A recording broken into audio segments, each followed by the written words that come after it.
Jajaran kepolisian Polda Sulbar mulai tingkat Polres dan Polsek akan melakukan pengawasan dan penjagaan ketat di setiap TPS pada pelaksanaan pencoblosan Pilgub 2017. Personel akan melakukan pengamanan 5 hari sebelum hingga 3 hari sesudah pelaksanaan pencoblosan di seluruh Sulawesi Barat.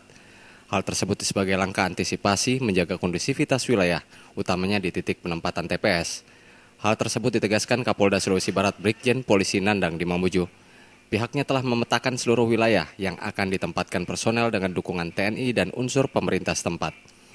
Kapolda mengaku kontur wilayah Sulbar yang relatif berat, mewajibkan pihaknya bergerak sejak dini. Kapolda menegaskan tidak segan-segan melakukan tindakan represif jika ada oknum atau kelompok yang mencoba menggagalkan pelaksanaan pilkada.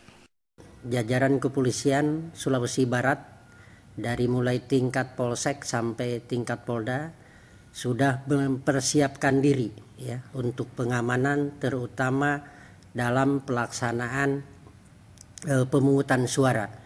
Jadi personil yang mengamankan TPS mulai H-5 sampai dengan H-3 itu sudah bergeser ke tempat-tempat TPS.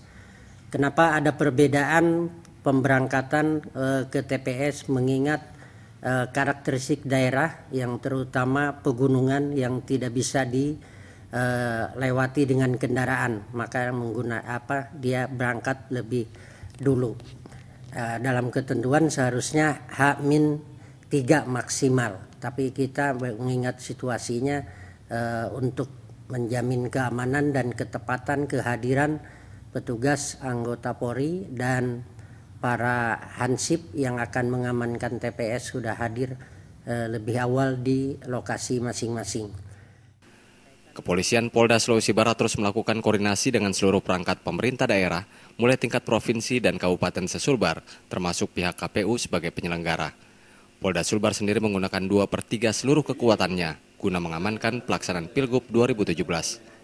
Kapolda mengharapkan dukungan seluruh lapisan masyarakat untuk terus membangun sinergi dalam pengawasan dan pengamanan agar pelaksanaan pemilihan gubernur dan wakil gubernur periode 2017-2022 berjalan sesuai rencana.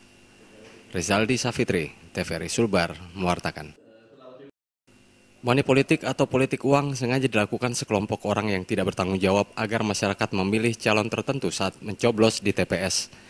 Dengan modus membagi-bagikan uang atau barang, diharapkan masyarakat akan memberikan pilihannya kepada paslon yang dikehendaki oleh oknum atau kelompok tersebut. Kondisi ini kerap terjadi beberapa hari sebelum pelaksanaan pencoblosan dan diistilahkan sebagai serangan fajar. Bercermin pada kondisi itu, Kapolda Sulawesi Barat Brigjen Polisi Nandang menghimbau agar masyarakat tidak terpengaruh segala bentuk politik uang jelang pemungutan suara. Bila ditemukan adanya bukti politik uang, ia meminta segera melaporkan ke pihak kepolisian atau Bawaslu.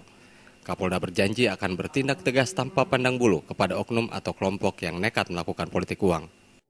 Segala upaya dari pihak-pihak yang tidak pantas dan tidak memiliki kapasitas, sehingga dengan ada istilah serangan fajar atau ada serangan menjelang fajar, ini seyogianya ditolak dan dicegah.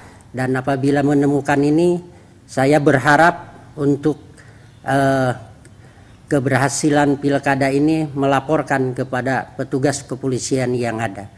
Saya kira itu himbauan saya bahwa ini adalah pesta kita, maka kita meriahkan dengan cara hadir ke TPS tepat waktunya, saksikan proses yang ada di TPS sehingga kecurangan-kecurangan yang dimungkinkan terjadi bisa dieliminir.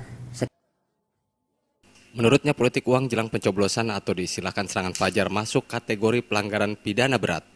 Kapolda berjanji akan melakukan langkah tegas jika menemukan kasus tersebut, dengan sebelumnya membangun komunikasi dengan pihak Bawaslu dan KPU, baik tingkat provinsi maupun kabupaten. Bersama Bawaslu, Kepolisian, dan Kejaksaan merupakan perangkat 3 Kumdu dalam proses penindakan tindak pidana pelanggaran pemilu. Praktek politik uang atau serangan fajar kini lebih banyak bergerak di daerah yang sulit terpantau seperti wilayah pelosok di pedesaan. Rizaldi Safitri, TVRI Sulbar, mewartakan.